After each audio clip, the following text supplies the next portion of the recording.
শাস্ত্রকে বাদ দিয়ে, শাস্ত্রের নিয়মকে লঙ্ঘন করে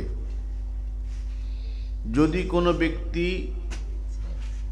নিজের ইচ্ছানুসারে কাজ করে, তার সিদ্ধিলাভ হয় না, সুখলাভ হয় না, পরাঙ্গতিও হয় না। যে শাস্ত্রবিধি উৎসৃজ্য,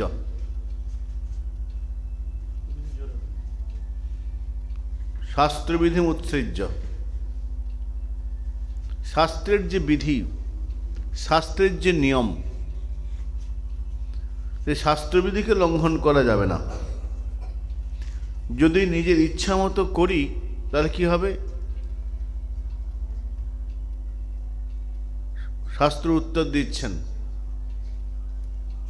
শ্রুতি স্মৃতি পুরাণাদি পঞ্চরাত্র বিধিং বিনা ঐকান্তিকী হরের ভক্তি উৎপাতৈব কেবলম। চোখে লাগছে।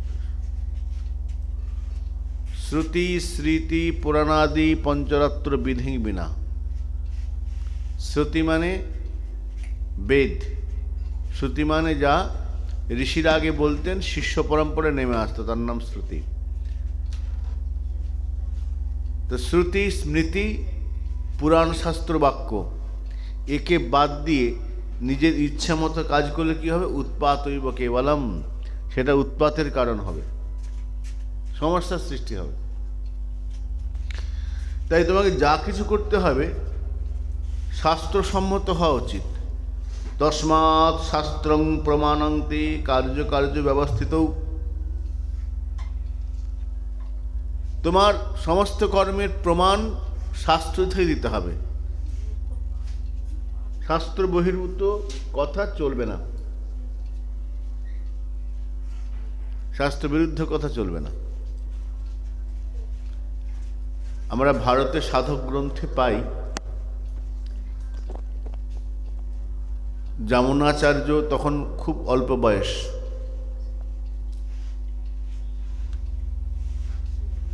অল্প বয়স।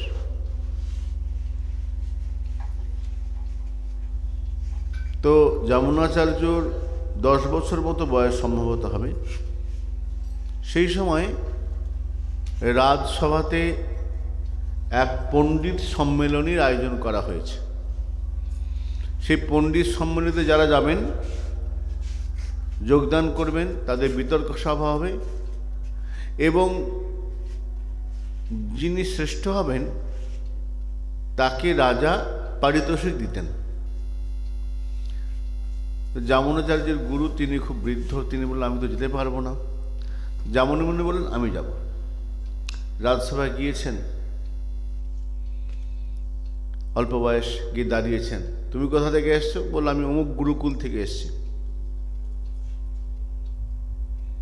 তো বলল তুমি কি এই পণ্ডিত সঙ্গে কথা বলতে পারবে? তুমি তো বাচ্চা, শিশু।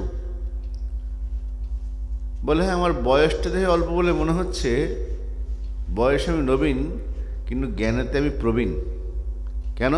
আমার উপরে গুরু কৃপা রয়েছে, আমি প্রবীণ। ঠিক আছে, আমাদের রাজপণ্ডিত কোলাহলের সঙ্গে কথা বল, তোমার যা জানবার প্রশ্ন করো। তো যামুনমুনি তখন ছোট্ট, তিনি উত্তর দিচ্ছেন, আমার জানার কিছু নেই, ওনার যদি মনে হয় আমাকে জিজ্ঞাসা করতে পারে। রাজা বলল বাবা, বিরাট পণ্ডিত, কথা বলার বাঁধনিটা কীরকম? আমার কিছু জানার প্রয়োজন, ওনার যদি মনে হয় তর্ক আমার সঙ্গে করুন, আমি তো বিতর্ক করতে এসেছি। বিতর্ক হবে। রাজ পণ্ডিত কোলাহলকে বলল, বলুন আপনার কি প্রশ্ন আছে? বলে তুমি ছেটু, তোমার সব কথা বলবো না, তোমার কি জানার আছে? বলে ঠিক আছে, আমি দুটো কথা বলছি, আমি 3টে কথা বলবো, আপনি খণ্ডন করুন। ওইটুকুনি ছেলে রাজপণ্ডিতকে বলছে, আমি 3টে কথা বলবো, আপনি খণ্ডন করুন। কি? প্রথম কথা,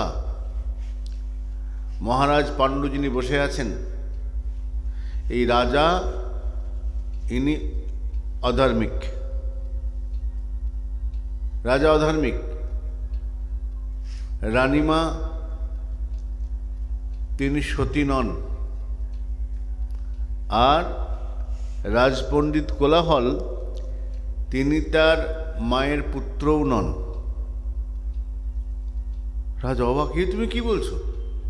আমি তোমার সামনে বসে আছি, তুমি আমাকে বলছো আমি অধার্মিক? রানীমা, জগতে সবাই তাকে রানীমা বলে, মা, তাকে অসতী বলছো? আর রাজপণ্ডিত কোলাহল সকলেই জানে উনি, ওনার মা আছে, মায়ের সন্তান উনি, ছেলে কি করে অপুত্র হবে? বলে হ্যাঁ, রাজপণ্ডিত কোলাহলের মা অপুত্রক। তো রাজপণ্ডিত কোলাহলের একদম কান টান লাল হয়ে গেছে।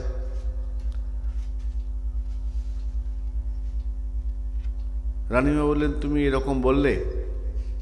বলে, মা আমার ক্ষমা করবেন, আমি যখন কথা বলেছি উত্তর দিতে পারি। তো রাজা বলছেন, আমি তোমাকে বলছি রাজপণ্ডিত উত্তর দিতে পারবে না, সাধারণ লোক উত্তর দিতে পারবে, তুমি উত্তর দিতে পারবে? বলে, আমি উত্তর জানি বলেই তো আমি কথাগুলো বলেছি। দেখো, তোমার কথা কিন্তু শাস্ত্র বিরুদ্ধ হওয়া চলবে না, যা বলবে শাস্ত্রে প্রমাণ দিতে হবে, কেন শাস্ত্র যুদ্ধ, তর্কযুদ্ধ। কোথায় প্রমাণ আছে রাজা অধার্মিক? কি করে প্রমাণ করবে যে রানীমা অসতী? বলে, দেখুন আমি তো স্বাস্থ্যসম্মত কথা বলবো, আমার অপরাধ নেবেন না, তাহলে বলবো। রাজপণ্ডিত পারবে না, তুমি বলো।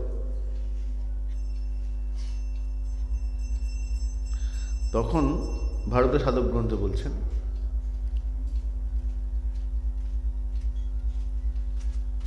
যেমনই বলে, দেখুন মহারাজ, আপনি আমার অপরাধ নেবেন না। আপনি মহারাজ, আপনি প্রজাদের কাছ থেকে কর নিচ্ছেন, রাজকর নিচ্ছেন, তো তার বিনিময়ে প্রজাদের সুখ সুবিধা দিচ্ছেন। তা আপনি মহারাজ প্রজাদের কাছ থেকে কর নেন, সেই করে রাজকোষ ভরে ওঠে। বলে, হ্যাঁ। প্রজাদের মধ্যে সবাই কি সৎ আছে? নেই, অসৎ আছে। যারা অসৎ তাদের রাজস্বের 1/6 আপনার প্রাপ্য। তা যে অংশ নিচ্ছেন প্রজাদের, সমস্ত অধার্মিক ব্যক্তির পাপীর করটা আপনি নিচ্ছেন, তা আপনাকে অধর্ম স্পর্শ করলো না? শাস্ত্রে বলা আছে তো, মনুসংহিতায় বলা আছে, রাজা প্রজার কাছ থেকে কর নেবে, অর্থ যে দিচ্ছে তার সঙ্গে অর্থের অধর্মটাও যাচ্ছে তো, অতএব আপনি অধার্মিক হলেন। ঠিক বলেছ। রানীমাকে অসতী বললে কেন? বলে, মহারাজ আপনি রাজা, আপনি কোনো পাপ করেননি, আপনি প্রজার অর্থ নিয়ে অধার্মিক হয়েছেন। আর আপনি রাজা, রাজার মধ্যে 10 জন দেবতা বিরাজ করে, তাই তিনি নরপতি, নরানাঞ্চ নরাধিপম। সাধারণ মানুষের মধ্যে যখন ওই 10 জন দেবতার গুণগুলো চলে আছে, ইন্দ্র, বরুণ, চন্দ্র, এই সমস্ত দেবতারা বিরাজ করছে, তাদের শক্তি আপনার মধ্যে আছে, তাই আপনি রাজা। তাহলে আপনার মধ্যে 10 জন দেবতার গুণ রয়েছে, আপনার সঙ্গ করছেন, মানে ওই 10 জন দেবতার সঙ্গ হচ্ছে রানীমার, সেই হিসেবে বলেছে। ঠিক, রাজার মধ্যে 10 জন দেবতা থাকে। রানীমা হেসে ফেলল, তোমার যুক্তি আছে তো, ভালো ভালো বলেছ, রাজার 10 জন দেবতার ক্ষমতা আছে। আচ্ছা, কোলাহল রেগে গেছেন, আমাকে কি করে বন্ধাপুত্র বললে, অপুত্র বললে কেন? বলে, দেখুন আপনি আমার দোষ নেবেন না, আমি শুনেছি আপনি আপনার পিতামাতার একমাত্র সন্তান, দ্বিতীয় পুত্র নেই। বলে, না, আমি একমাত্র পুত্র। তুমি বলছো আমি অপুত্র? বলে, হ্যাঁ, শাস্ত্রে বলা আছে যে রমণের একটি মাত্র পুত্র তাকে বলা হয় কাকবন্ধা, বলা আছে। একটি পুত্রকে কাকবন্ধা নারী বলা হয়। কেন? একপুত্র অপুত্র বা, একটা পুত্র থাকাও যা, না থাকাও তা, শাস্ত্র বলছেন। কেন? পুত্র কেন চায় মানুষ? পুত্রার্থে ক্রিয়তে ভার্যা, ভার্যা গ্রহণ পুত্র লাভের জন্য। পুত্র কেন প্রয়োজন? পুত্র পিণ্ড প্রয়োজনম, পুত্র পিণ্ড দেবে। একটি পুত্র যদি কোনো কারণে মরে যায় তাহলে পিণ্ড লোপ হয়ে গেল। ওই জন্য একপুত্র অপুত্র বা বলা আছে, কাকবন্ধ বলা হয় সে রমণীকে। চুপ করে গেলেন। রাজা হাত তুলে দিল, সাধু সাধু, তুমি ঠিক বলেছ। যমনমুনিকে রাজা পারিতোষক দিলেন। অত্যন্ত সম্মানিত করলেন যমনমুনিকে। গুরুদেব প্রসন্ন হয়ে বললেন, আমি খুব খুশি, তুমি শাস্ত্র যুক্তি দিয়ে স্থাপন করেছো তোমার কথা। এখানে গীতায় বলছেন, তস্মাৎ শাস্ত্র প্রমাণন্তে কার্য ব্যবস্থিত। যে কোনো কার্যের সিদ্ধান্ত হবে শাস্ত্রসম্মত, শাস্ত্র বিরোধী নয়। তাই মহাপ্রভু এখানে বললেন, প্রভু কহে পরশ্লোক সাধ্যের নির্ণয়, তুমি যা কিছু বলবে দেখো যেন শাস্ত্র সম্মত হয়। মিলাতে হবে, বুঝতে হবে শাস্ত্রকে, শাস্ত্রের মধ্যে প্রবেশ করতে হবে। তুলসীদাসজি বলছেন, অনন্ত শাস্ত্রম বহুবেদিতব্যম, শাস্ত্র অনেক আছে, সেই সমস্ত শাস্ত্রে অনেক জানবার বিষয় আছে। ভাগবতে বললেন সারং সারং সমুদ্রিত, তার থেকে যা কিছু সার, সেই সার করে আমাদের শাস্ত্রে অনেক কথা বলা আছে, যেটা সার সেটা আমাদেরকে বলবে। সারং সারং, সার উদ্ধার করে বলুন। যেমন দুধের সার হলো ঘি মাখন, সার বস্তু। তো শাস্ত্রের সার যা সেটা আমাদের শাস্ত্রে অনেক কথা বলা আছে, আমাদের জন্য যা প্রয়োজন সেটা বলবেন।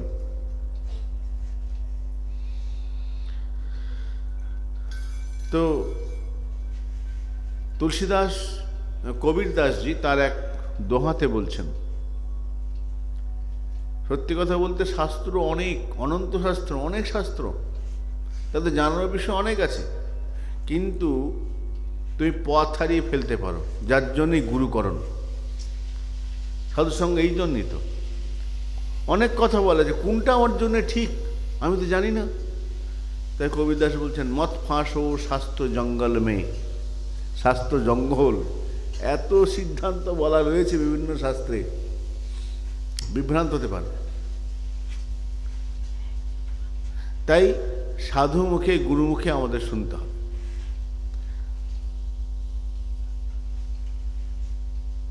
রায় কহে স্বধর্ম আচরণে বিষ্ণু ভক্তি হয়। স্বধর্ম আচরণ সেটা কি? বিষ্ণু পুরাণের 3য় স্কন্ধে বলছেন, বর্ণাশ্রম আচরবতা পুরুষেনা পরপ্রমাণ, বিষ্ণুর আরাধ্যতে পন্থা নান্যতোষ কারণম। বর্ণাশ্রম আচরবতা, বর্ণাশ্রম ধর্মের অনুষ্ঠানকারী ব্যক্তি, বর্ণ এবং আশ্রম, 4টি বর্ণ 4টি আশ্রম।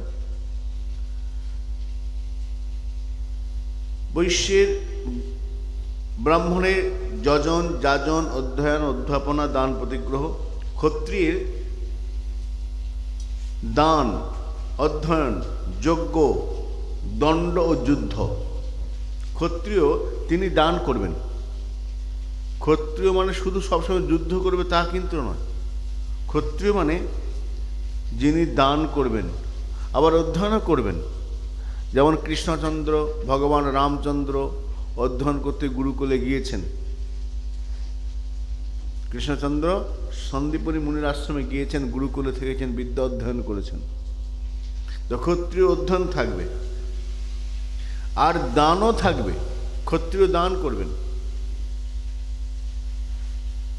যখন ক্ষত্রিয় দান করবে তার দানটা কিরকম হবে? দাতা যা চাইবে তাই, যেমন চাইবে। যেমন মহাদানী কর্ণ, কর্ণ প্রসঙ্গ পাই না? মহাদানী কিরকম দান?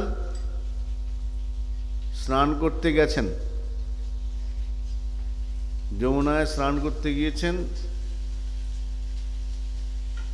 এই সময় এক বৃদ্ধ ব্রাহ্মণ এসে হাজির।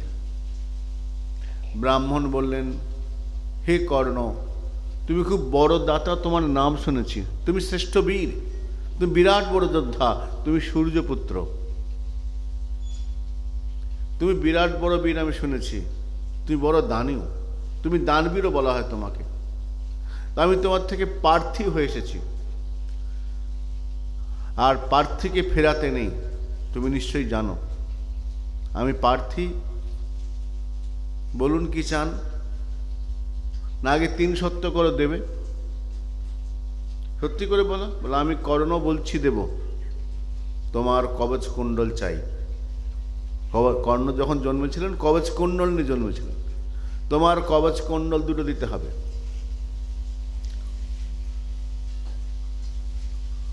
তোমার কবচ কুণ্ডল চাই। কর্ণ বলছেন, আপনি কে বলুন? আপনি তো সাধারণ ব্রাহ্মণ নন। কেন সাধারণ ব্রাহ্মণ অর্থ চাইবে বা কোনো গাভী, কোনো বিশেষ দ্রব্য চাইবে। আমার কবচ কুণ্ডল আপনার কি কাজে লাগবে? কে আপনি? তখন বললেন, আমি দেবরাজ ইন্দ্র। ইন্দ্র, তোমার সঙ্গে যুদ্ধ চলছে কুরুক্ষেত্রে, তখন যুদ্ধ চলছে, আমি এসেছি তোমার কাছে দান নিতে, কবচ কুণ্ডল। এই কবচ কুণ্ডল না নিলে তোমাকে মারা যাচ্ছে না, অর্জুন পেরে উঠছে না তোমার সঙ্গে, দাও। বললেন, ঠিক আছে, আপনি দেবরাজ, আপনাকে আমি দেব, আপনি কিছু তো আমাকে দিন। তখন একটা অস্ত্র দিলেন, একগ্নি। একবার ছুঁড়লে পরে ওটা যাকে ছুঁড়া হবে, যার উদ্দেশ্যে, তাকে বধ করেই ফিরবে। একগ্নি অস্ত্র দিলেন, ওটা যত্ন করে রেখে দিলেন কর্ণ। তো কর্ণ যখন স্নান করতে যাবেন, স্নান করেননি, সেই সময় চেয়েছেন। তো দান ক্ষত্রিয় দান করবে, শুধু শুধু বৈশ্য বা ব্রাহ্মণ না, সবাই দান, সকলের দান করতে পারেন। তো কর্ণ ক্ষত্রিয়, তিনি এখানে দান করছেন। ক্ষত্রিয়ের দানটা একটা ধর্ম। অধ্যয়ন, যজ্ঞ, দণ্ড ও যুদ্ধ। যুদ্ধ করা ক্ষত্রিয়ের ধর্ম, এবং দণ্ড মানে শাস্তি দান করা। ক্ষত্রিয়ের সামনে কেউ যদি অন্যায় করে, তার শাস্তি দান করা ক্ষত্রিয়ের ধর্ম। তো দান, অধ্যয়ন, যজ্ঞ, দণ্ড ও যুদ্ধ, এগুলি ক্ষত্রিয়ের ধর্ম, বর্ণাশ্রম ধর্ম। বৈশ্যের ধর্ম, বৈশ্য দান করবেন, বৈশ্য অধ্যয়নও করবেন। যজ্ঞ, কৃষিকার্য, বাণিজ্য, এগুলি বৈশ্যের ধর্ম। আর শূদ্রের ধর্ম উক্ত 3 বর্ণের সেবা। এটা কুরু পুরাণে বললেন। ওই যে 3 বর্ণ, ব্রাহ্মণ, ক্ষত্রিয়, বৈশ্য, শূদ্র, এদের সেবা মানে এদের সুখবিধান, এদের যে কাজগুলো করবেন তার যা যা লাগবে এরা যোগান দেবেন। এই 4টি বর্ণের ধর্ম। তো বর্ণাশ্রম ধর্ম। বানপ্রস্থ ধর্মে এখানে খুব সুন্দর বলছেন। গৃহস্থ ধর্মের কি হলো? গৃহস্থ ধর্ম এখানে বলছেন, যথাবিধি বিবাহ করে শখ কর্ম দ্বারা ধর্ম উপার্জন। প্রথম গৃহস্থ সংসার প্রবেশ করবে এবং যথাবিহিত কর্ম, যেমন ইচ্ছা কর্ম নয়, যে কোনোভাবে অর্থ রোজগার করতেই হবে, এটা গৃহস্থের কাজ নয়। চোরের ধর্ম হতে পারে, অর্থ আমার চাই, যে কোনোভাবে করবো, কিন্তু গৃহস্থ তা করবেন না। যথাবিহিত ধর্ম, আমার যে বর্ণ, সেই বর্ণ অনুসারে আমার যে কর্ম, সেই কর্মগুলো আমি ঠিক ঠিক পালন করব। তার দ্বারা যে অর্থ আসবে, তার দ্বারা যে অর্থ, সেইটুকু, সেই অর্থের দ্বারা তিনি জীবনযাপন করবেন গৃহস্থ।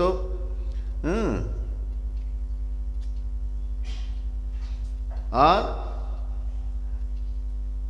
দেব ঋষি পিত্রাদির অর্চন। বাড়িতে গৃহদেবতা, বাড়িতে অতিথি আসবেন, পিত্রাদি ঋষি এরা এলে এদের ঠিক ঠিক অভ্যর্থনা করতে হবে। যেমন ভাগবতে আমরা দেখতে পাই কশ্যপ মুনির স্ত্রী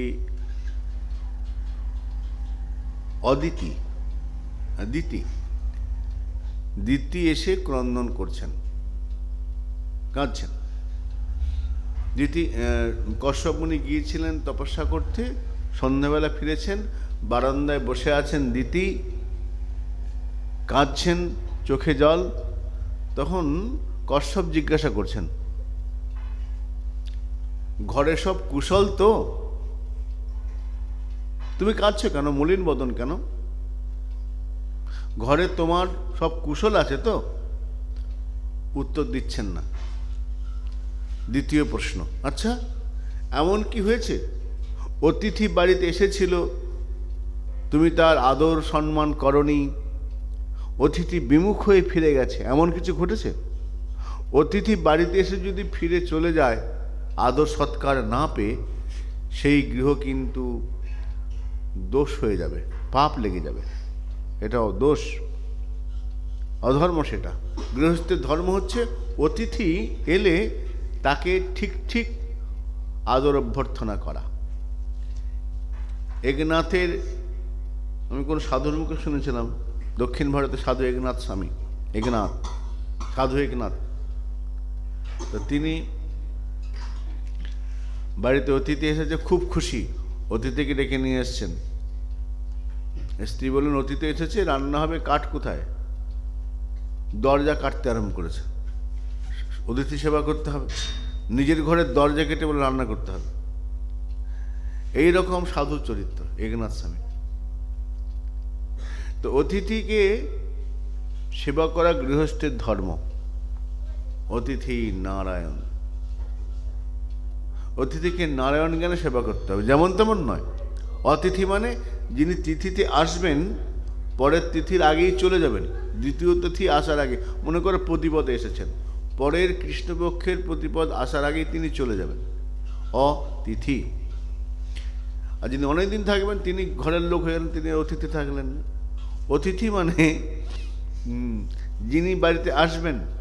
এবার এরকম শাস্ত্রে বলা আছে, অতিথি এই এসে বললো রে, এবার কতদিন থাকবে তার ঠিক নেই, মুখ যদি বেজার হয়, এই কত খরচা হবে, তুই মুখে কিছু মিষ্টি হাসছে, ভিতরে তোমার বেজার এসে গেছে, তাহলে কি হবে?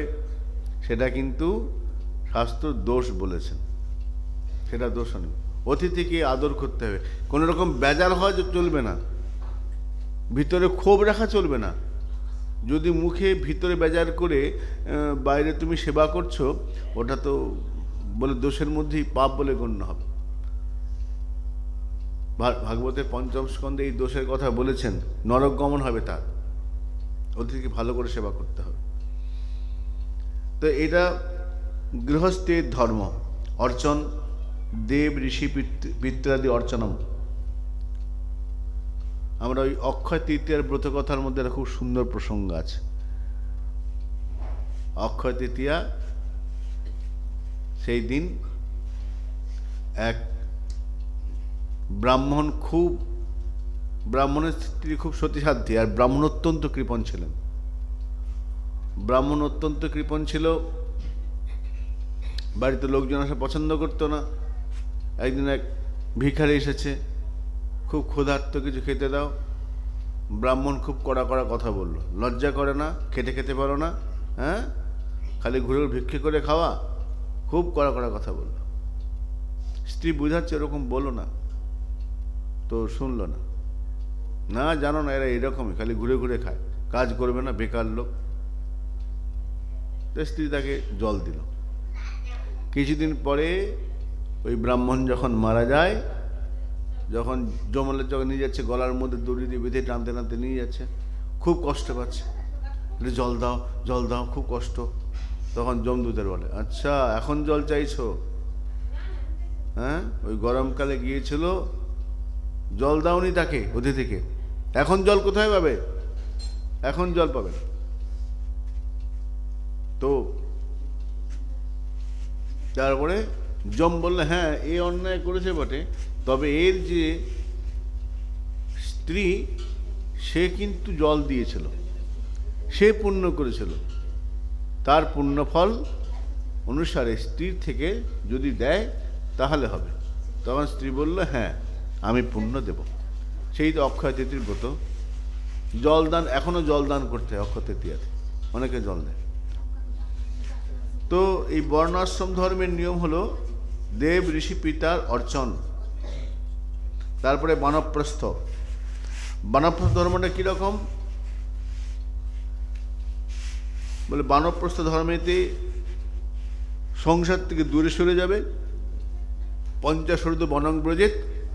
সেখানে কিভাবে চলবে তার বলে, পর্ণ মূল ফলাহার, পর্ণ কুটিরে থাকবে, খুব ভালো ঘরে নয়, বর্ণ কুটিরে থাকবে। ফলাহার, কেশ রাখতে শুরু করবে, কেশ শ্বশ্রু, শ্বশ্রু মানে দাড়িগোপ, চুল দাড়িগোপ রাখতে আরম্ভ করবে। জটা ধারণ, বানপ্রস্থ ধর্ম মানে আস্তে সব ত্যাগ হচ্ছে। ভূমিশয্যা, মৌন থাকবে বনপ্রস্থে সাধক, বনপ্রস্থে, যেটা ধৃতরাষ্ট্র এবং গান্ধারী শেষ জীবন বনপ্রস্থে গিয়েছিলেন, না বলে চলে গিয়েছিলেন। তো মৌনী থাকা, মৌন থাকা। কুশ দ্বারা বস্ত্র পরিধান, উত্তরীয়, ত্রিসন্ধ্যা স্নান, দেবতা অর্চন, অভ্যাগতের পূজা, এইগুলি তপস্যা, শীত উষ্ণাদি সহিষ্ণুতা, অর্থাৎ শীতের যে ঠান্ডা লাগা, গরমের গরম লাগা, এগুলোকে সহ্য করা। আমরা অল্পতে কাতর হয়ে পড়ি, কিন্তু যিনি বানপ্রস্থ যাবেন তাকে এগুলো আস্তে আস্তে অভ্যাস করতে হবে। তারপরে কি হলো না, এবার হলো সন্ন্যাস। বর্ণ হলো আশ্রম চলছে, ব্রহ্মচর্য, গৃহস্থ, বানপ্রস্থ, সন্ন্যাস। সন্ন্যাস আশ্রমে বলে ভিক্ষু ধর্ম। ভিক্ষু ধর্ম কিরকম,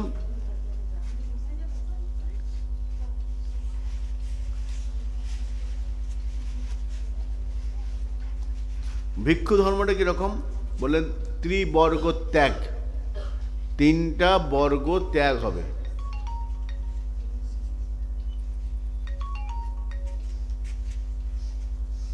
ত্রিবর্গ ত্যাগ, ত্রিবর্গ বলতে ধর্ম, অর্থ, কাম, মোক্ষ, চতুর্বর্গ। তার মধ্যে ধর্ম, অর্থ, কাম, আমাদের চতুর্বর্গ ফল বলা হয় তো, ধর্ম, অর্থ, কাম, মোক্ষ। তো অর্থ কখন আসবে, আগে ধর্ম তারপরে অর্থ, ধর্ম অর্থ কাম। আগে অর্থ নয়, আগে ধর্ম। অর্থাৎ তুমি যে অর্থ চাইছো সে অর্থের পেছনে ধর্ম থাকতে হবে, তোমার ধর্মীয় আচরণ থেকে অর্থ আসবে। অর্থাৎ শাস্ত্রে যা যা বর্ণের, যে যে বর্ণে যে যে কর্ম বলে সেইগুলো ঠিক ঠিক করতে হবে। তোমার সৎপথে উপার্জিত অর্থ, সৎপথ মানে ধর্মপথ, ধর্মপথে থেকে তুমি অর্থ রোজগার করছো। আগে ধর্ম তারপরে অর্থ। অর্থ হলে কি হবে, কাম। কাম মানে বাসনা, তুমি যা যা চাইছো, সুখ চাইছো, সেগুলো পূর্ণ হবে অর্থ হলে পরে। কিন্তু অর্থটা ধর্মর থেকে আসতে হবে। যদি অন্যায় থেকে অর্থ আসে সেটা অনর্থর দিকে কিন্তু তোমাকে নিয়ে যাবে। অর্থাৎ সাবধান থাকতে হবে, অর্থ যেন অনর্থ থেকে, অর্থ যেন অন্যায় পথে না আসে। অন্যায় পথের অর্থটা ক্ষতি করতে পারে, ক্ষতি করবেই। তো অর্থটা আসতে হবে, হ্যাঁ, ত্রিবর্গ, ধর্ম, অর্থ, কাম। কাম মানে মনোবাসনা পূর্ণ, মনে যে ইচ্ছাগুলো আসে সেগুলো পূর্ণতা হলো কাম, ধর্ম, অর্থ, কাম। এই তিনটে বর্গ সাধক যিনি সন্ন্যাসী তিনি ত্যাগ করবেন, ধর্ম, অর্থ, কাম। কিন্তু 4 নম্বরটা তো থাকবে, মোক্ষ। মোক্ষের জন্যে তিনি সংসার ছেড়ে বানপ্রস্থের পরে সন্ন্যাসে আসছেন। আর সর্বারম্ভ ত্যাগ, সর্বারম্ভ ত্যাগ করবেন সন্ন্যাসী। কোনো কিছুর আরম্ভ আর করবেন না, যা আরম্ভ আগে হয়েছে হয়েছে, নতুন করে আর কিছু আরম্ভ করবেন না, শুরু করবেন না। সর্বারম্ভ ত্যাগ।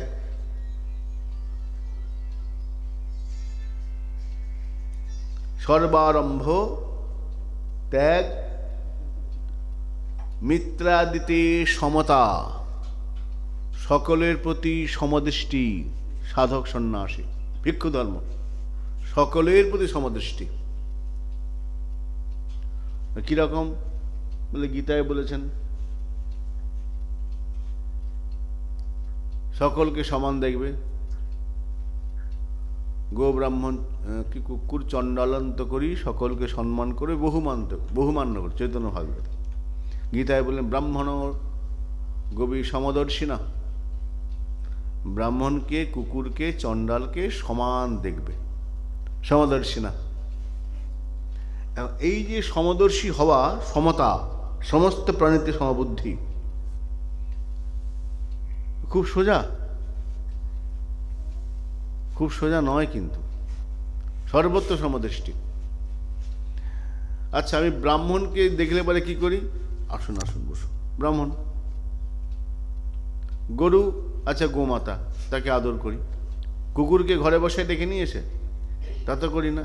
ব্রাহ্মণকে ঘরে নিয়ে এসে পাটা ধোলাম, ফুলটু দিলাম, দক্ষিণা দিলাম, ভালো মন্দ খাওয়াল, ব্রাহ্মণ আছে, ব্রাহ্মণ হলো। কুকুরকে ঘরে নিয়ে এসে খাওয়াবো না। কিন্তু গীতায় বলছেন সমদর্শী না। সাধক যে হবে না, সমান দেখবে,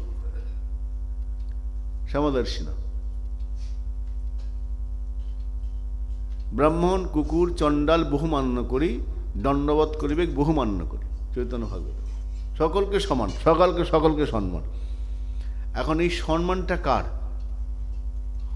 ওই যে দেহটার মধ্যে যে বসে আছেন ভগবান পরমাত্মা, ওইটা ওনার সম্মান আছে, প্রণাম।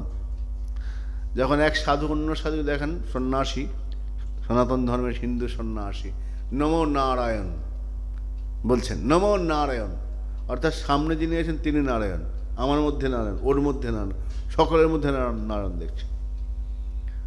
তাহলে গীতায় বললেন সমদর্শী ন, বলে হ্যাঁ সমদর্শী না, বলে সম ব্যবহার তো বলেননি। ব্রাহ্মণ বাড়িতে এলে ব্যবহার ঠিক এরকম, ব্রাহ্মণকে বসানো, পা ধোয়ানো, সাধু এসেছেন পা ধোয়ানো, কুকুরকে পা ধোয়ানো, কুকুর যে তারপর হ্যাঁ ওর মধ্যে আছে, ওর মধ্যেও সে আত্মা রয়েছেন, কিন্তু ওকে ঘরে এনে বসানো যাবে না। তার মানে এই নয় ঘরে এনে আমি বিছানার মধ্যে বসিয়ে দেবো, পা ধোব, এটা নয়, এটা সমদর্শী নয়। ওই ব্যক্তি, ওই পশুর মধ্যে আত্মা রয়েছেন, ওটা দেখতে হবে। কিন্তু ব্যবহারটা সমান নয়, ব্যবহার নয়, সমদর্শন। এখন এটা যদি ঠিকমতো বুঝতে না পারা যায়, সমস্যা হবে না। গীতায় তো বলছে সমদর্শী না। তো ঠাকুর রামকৃষ্ণ খুব সুন্দর গল্প বলেছেন। এক গুরুদেব তার শিষ্যকে বলেছেন সকলকে সমান দেখবে। বাবা কিরকম দেখব? সকলের মধ্যে নারায়ণ আছে, নারায়ণ দিলেই সকলকে প্রণাম করবি, সকলের মধ্যে নারায়ণ আছে মনে করে প্রণাম করবি। আচ্ছা ঠিক আছে। রাস্তা দিয়ে যাচ্ছে, যাকেই দেখে নমো নারায়ণ নারায়ণ নারায়ণ প্রণাম করছে, যাচ্ছে, যেতে যেতে এই সময় একটা পাগলা হাতি আসছে। পাগলা হাতি তো গুরুদেব বলে দিয়ে সবার মধ্যে ভগবান নারায়ণ আছে, নমো নারায়ণ নমো নারায়ণ। মাহাতো বলে আরে নারায়ণ পরে করবে, সরে যাও, হাতের খ্যাপা, পালাও, সরো এখানে সরো। না গুরুদেব বলছেন সবার মধ্যে ভগবান আছে, নমো নারায়ণ, প্রণাম করছে। আরে সরে যাও পাগলা হাতি, পাগলা সরে যাও, শুনছে না গুরুদেব বলেছে নমো নারায়ণ, প্রণাম করছে। হাতি এলো, ছুঁড়ে ধরে এক ছুঁড়ে মারলো, পড়ে গিয়ে হাত পা ভেঙে, কোমর ভেঙে হাসপাতালে ভর্তি। গুরুদেব খবর পেয়েছেন, দেখা করতে গেছে, কিরে কেমন আছে? আর বাবা আপনার আদেশ পালন করতে হাসপাতালে ভর্তি হয়ে গেছে। এমন আদেশ করেছেন? কেন আমি কি? আপনি বললেন সকলকে নারায়ণ বলে প্রণাম করবে, বলে হ্যাঁ। তো কোমর ভাঙলো কি করে? রাস্তা দিয়ে আসছিল একটা হাতি, আপনার কথা অনুযায়ী সকলের মধ্যে ভগবান আছেন, তা আমি হাতিকে প্রণাম করলাম, নমো নারায়ণ বলে প্রণাম করেছি, হাতি আমাকে ছুঁড়ে ধরে ছুঁড়ে ফেলে দিল, হাড়গুলো ভেঙে গেছে। ও, হাতি কেউ থেকে বারণ করেনি? বলে হ্যাঁ, মাহুত বলছিল বটে সরে যাও পাগলা হাতি, কিন্তু উনি তো নারায়ণ, উনি আমার ক্ষতি করবেন না, আমার তো বিশ্বাস ছিল। তো গুরুদেব হাসছেন। আচ্ছা, আমি তো বললাম সকলের মধ্যে ভগবানের বলেছি না নারায়ণ আছে, বলে হ্যাঁ। তা হাতি নারায়ণের দিকে তুমি প্রণাম করলে, আর মাহুত নারায়ণ যে বলছে সরে যাও ওটা কেন শুনলে না? মাহুত বলেছে সরে যাও, তো ওখানে কি নারায়ণ নেই? ওখানেও তো ছিল, ওটা কেন শোনোনি? তোমার বোঝার ভুল হয়েছে। আমি বলি সবার মধ্যে নারায়ণ আছে, মাহুত যখন বলল তখন কেন শুনলে না? তো এখানে বলছেন সমস্ত প্রাণীতে মৈত্রী থাকবে, সমস্ত প্রাণীতে মৈত্রী থাকবে, আর বিষ্ণু পুরাণে বলছেন জরায়ুজ অন্ডাজিত প্রতি কায়মনোবাক্যে দ্রোহ ত্যাগ।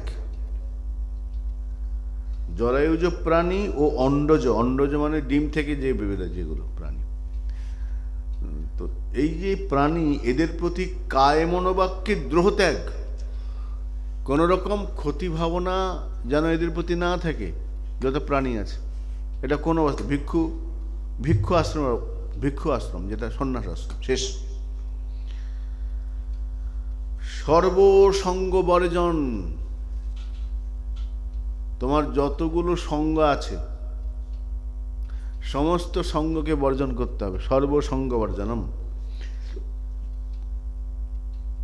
এই সমস্ত এইগুলো হলো বর্ণ এবং আশ্রম ধর্ম। এই আশ্রম এবং বর্ণ ধর্মগুলো যে ঠিক পালন করে, ঠিক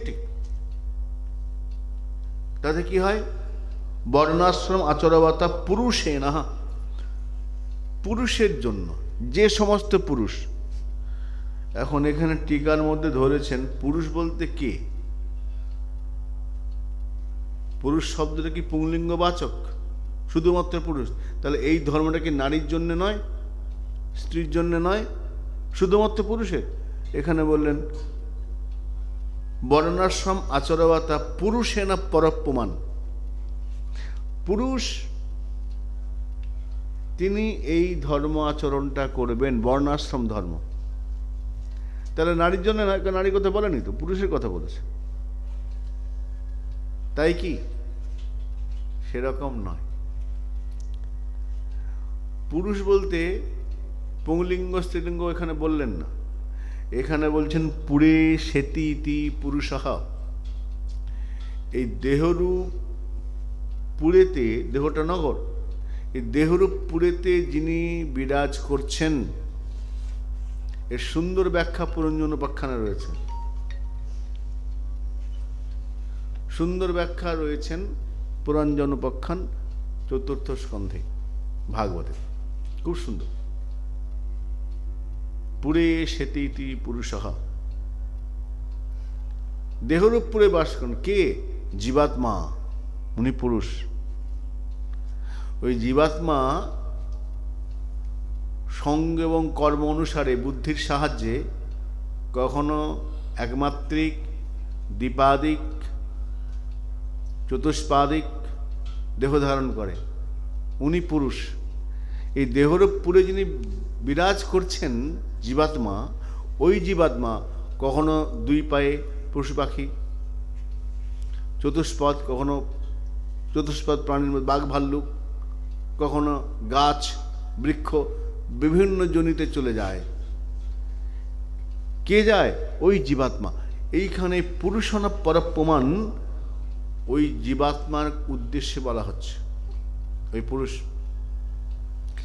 সে তো নারী দেহ প্রবেশ করতে পারে, পুরুষ দেহ প্রবেশ করতে পারে, বৃক্ষে যেতে পারে, যেখানে যাক ওই জীবাত্মাকে কিন্তু করে বলা হচ্ছে পুরুষনা পরপ্রমাণ। তাহলে সবার জন্যই বলা হলো, তার মানে ওই জীবাত্মা যে দেহেতে যাক না কেন সকলের জন্য বলা পুরুষ পরপ্রমাণ। কীরকম? আবার বলছেন পুরুষেন কর্মভূতেন পরাপ্যমান। আমি পুরুষ এই বোধটা নিয়ে যে কাজ করছে, প্রধান পুরুষ বিষ্ণুর আরাধ্যাতে, তার কর্মটা কি? বিষ্ণু আরাধনা। বিষ্ণু আরাধনা অর্থাৎ এখানে বললেন নারায়ণ ভগবান, বিষ্ণু মানে ব্যাপ্ত, সমস্ত জগতে ব্যাপ্ত রয়েছেন যিনি, বিশ্বব্যাপ্ত রয়েছেন, কোথাও ফাঁকা নেই, তিনি সর্বত্র আছেন। এই বিষ্ণু তাকে আরাধনা করতে বলছেন, বিষ্ণু আরাধ্যতে, আরাধনা। শাস্ত্র নিজের ইচ্ছে মতো আরাধনা করলে হবে না, শাস্ত্র আরাধনার যেমন পদ্ধতি বলে দিয়েছেন। তাহলে কি হয়? নান্যত্তোষ কারণম, ভগবানকে প্রসন্ন করার এইটাই পন্থা, বলে আর কোনো পন্থা নেই। নান্য পন্থা বিদ্যাতে, আর কোনো পন্থা নেই, আর কোনো পথই নেই। ভগবানকে প্রসন্ন করার ভালো পন্থা হলো এই বর্ণাশ্রম আচার ধর্ম ঠিক ঠিক পালন করা। যে ব্যক্তি ঠিক ঠিক বর্ণাশ্রম ধর্ম পালন করেছে সে বিষ্ণুকেও প্রসন্ন করে ফেলেছে। নান্যত্তোষ কারণম, নান্য পন্থা, এইটাই পন্থা বিষ্ণু প্রসন্নতার। রামানন্দ রায় বললেন স্বধর্ম আচরণে বিষ্ণু ভক্তি হয়। এখন এই ভক্তিটা কোন ভক্তি? এই যে ভগবানকে আরাধনা, বিষ্ণু আরাধনা করলো বর্ণাশ্রম ধর্ম ঠিক ঠিক পালন করে, এটা কোন ধর্মের মধ্যে পড়ছে? কোন ভক্তি? ভক্তি হলো এখানে বলছেন তিন প্রকার। একটি হলেন আরব সিদ্ধা ভক্তি, ওই যে মহাপ্রভু বললেন, এই রামরায় বললেন স্বধর্ম আচরণে বিষ্ণু ভক্তি হয়। এখন ভক্তিটা কি? ভজ ধাতু তি প্রত্যয় করে ভক্তি, যাতে ভগবানের প্রসন্নতা হয়, ভগবানের সুখ হয়, সেটা ভক্তি।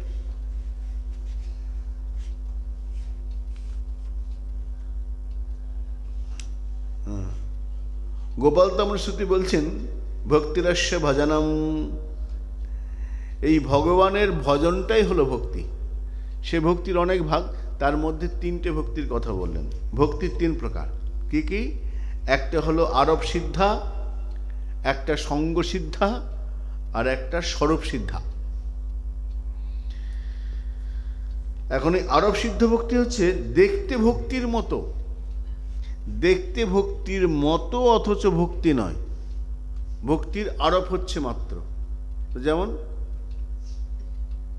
আরবটা কিরকম? যেমন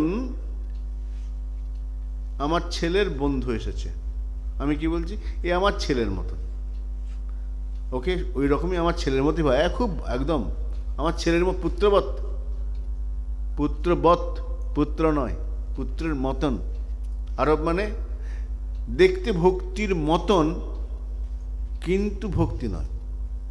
যেমন আমার ছেলের বন্ধু আমার ছেলের মতন কিন্তু ছেলে নয়, ছেলের মতন।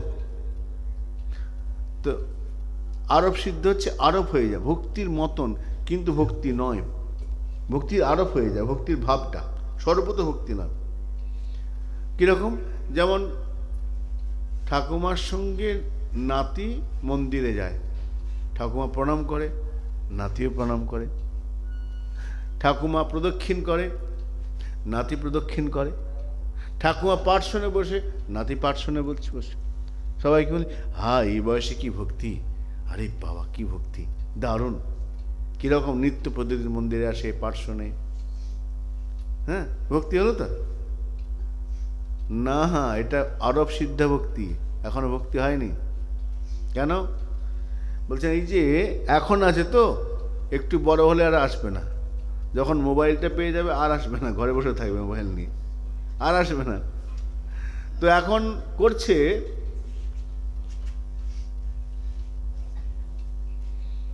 আর আরতি হয়ে যাওয়ার পর প্রসাদ দেয়, নাতি আগে গিয়ে লাইন দেয়, আরে বাবা প্রসাদ দাও।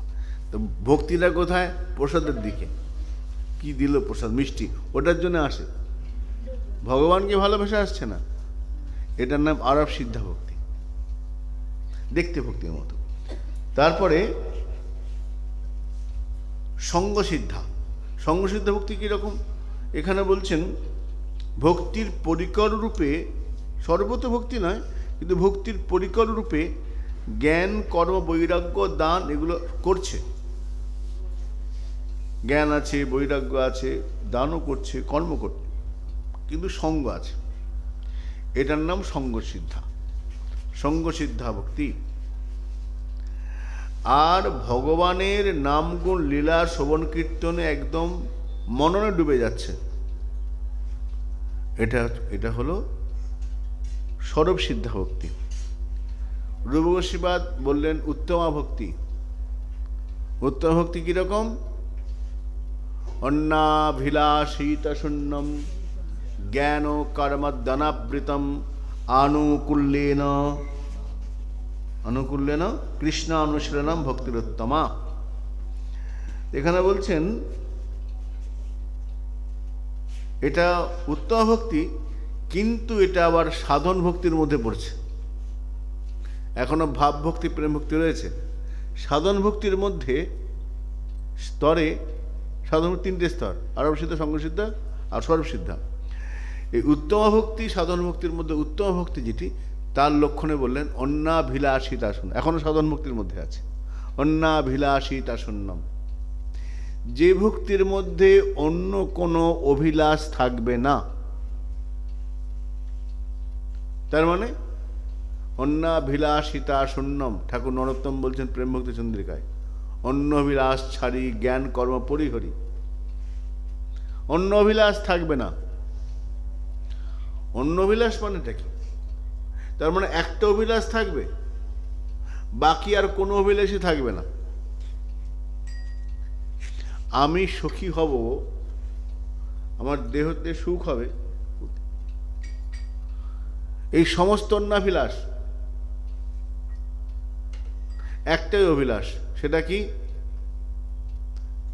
আমি হরি বলবো আর মদন মোহন হেরব গো, যাব গো ব্রজেন্দ্রপুর, হব গোপিকার নূপুর।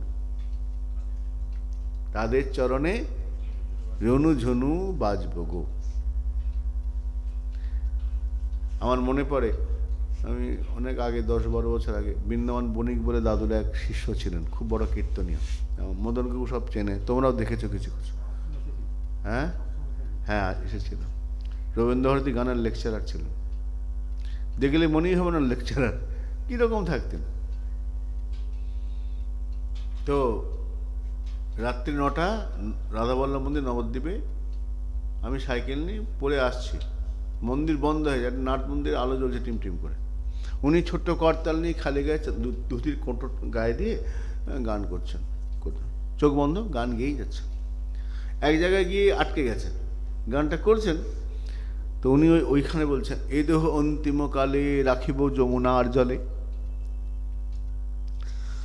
এ দেহ অন্তিমকালে রাখিব যমুনার জলে বলে গান গাচ্ছে।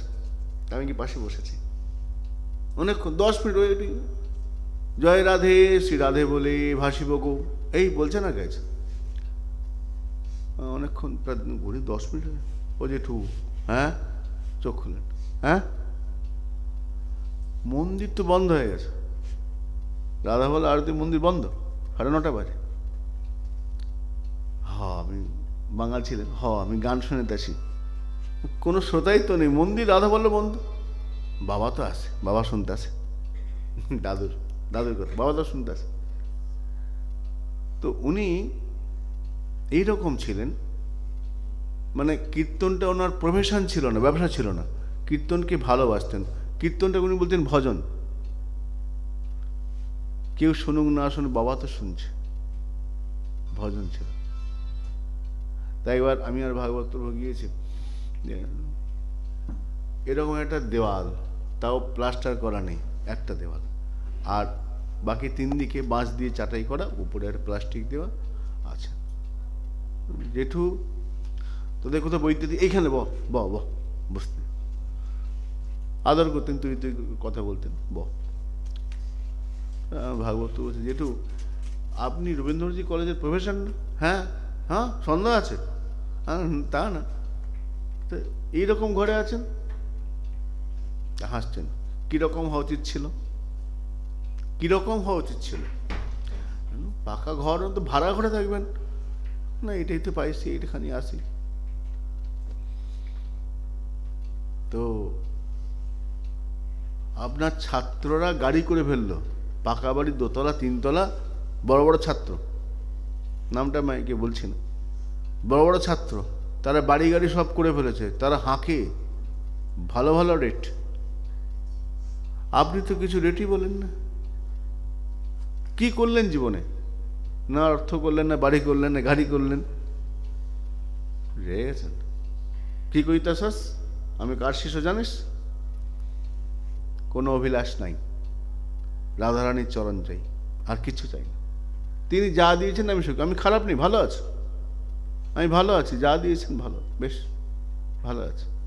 তিনি যা দিয়েছেন আমাকে যোগ্য মনে করে, এটা তো দিয়েছেন, এইটা কর, ঠিক আছে, মেনে নিয়েছে। অত বড় প্রফেসর।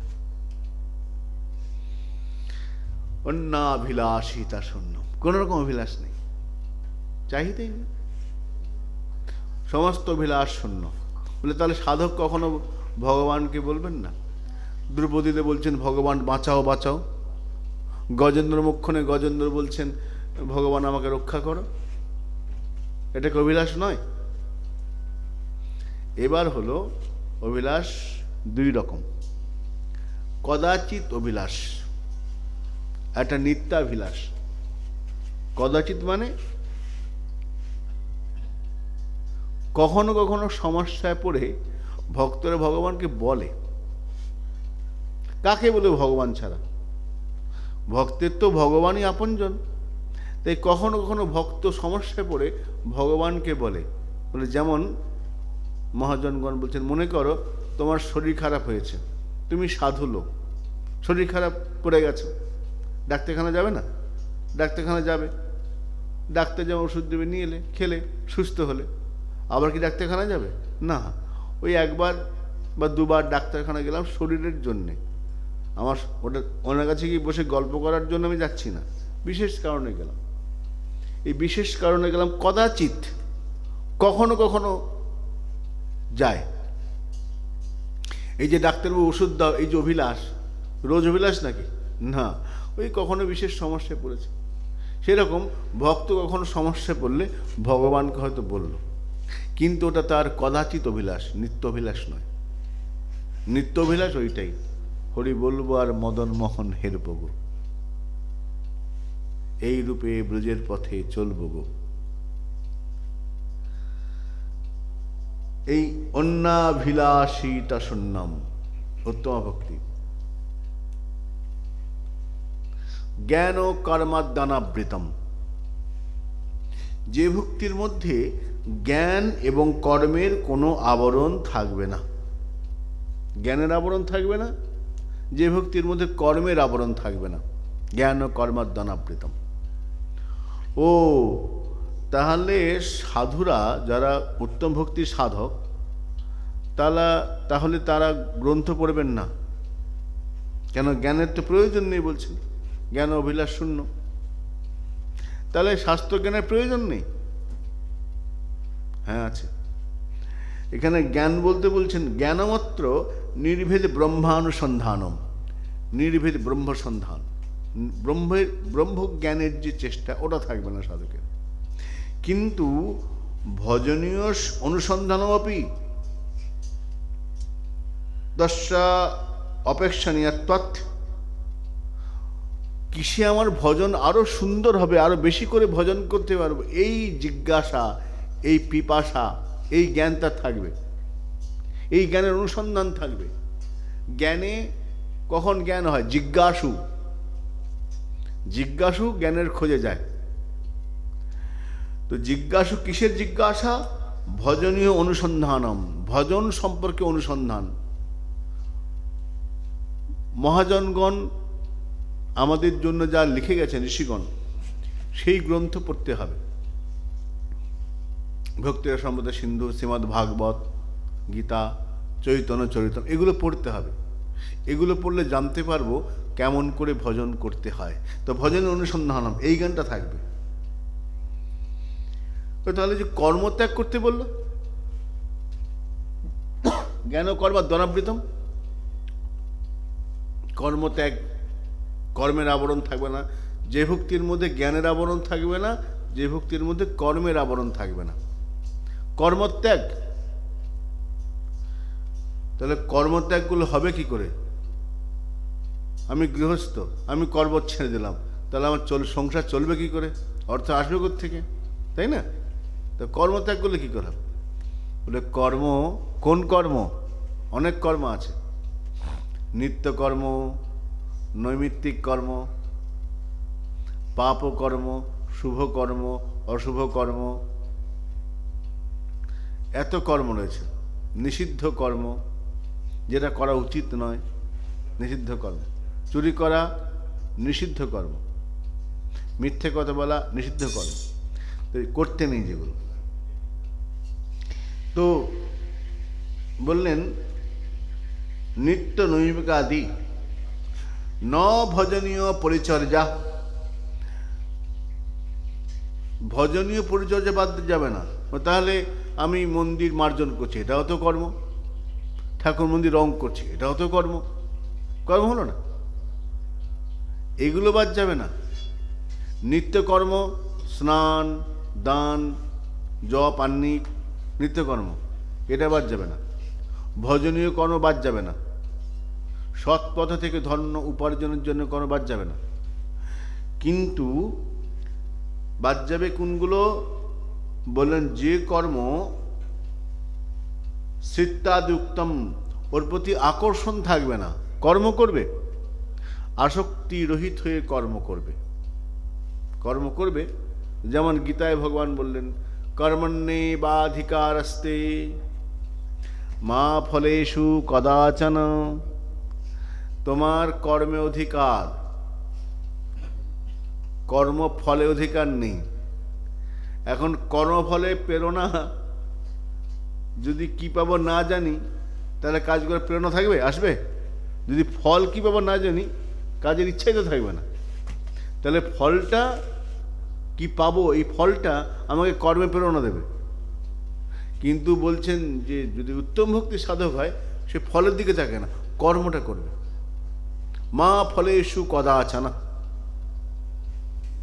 বলে কেন না, যেই মুহূর্তে কর্মফলের দিকে তাকিয়ে কর্মটা করব, ফলটা যদি মনোমত হয় খুব সুখ হবে, ফলটা যদি মনোমত না হয় তাহলে দুঃখ হবে। সুখ এবং দুঃখই দুটোই ভজনের বাধা। তাই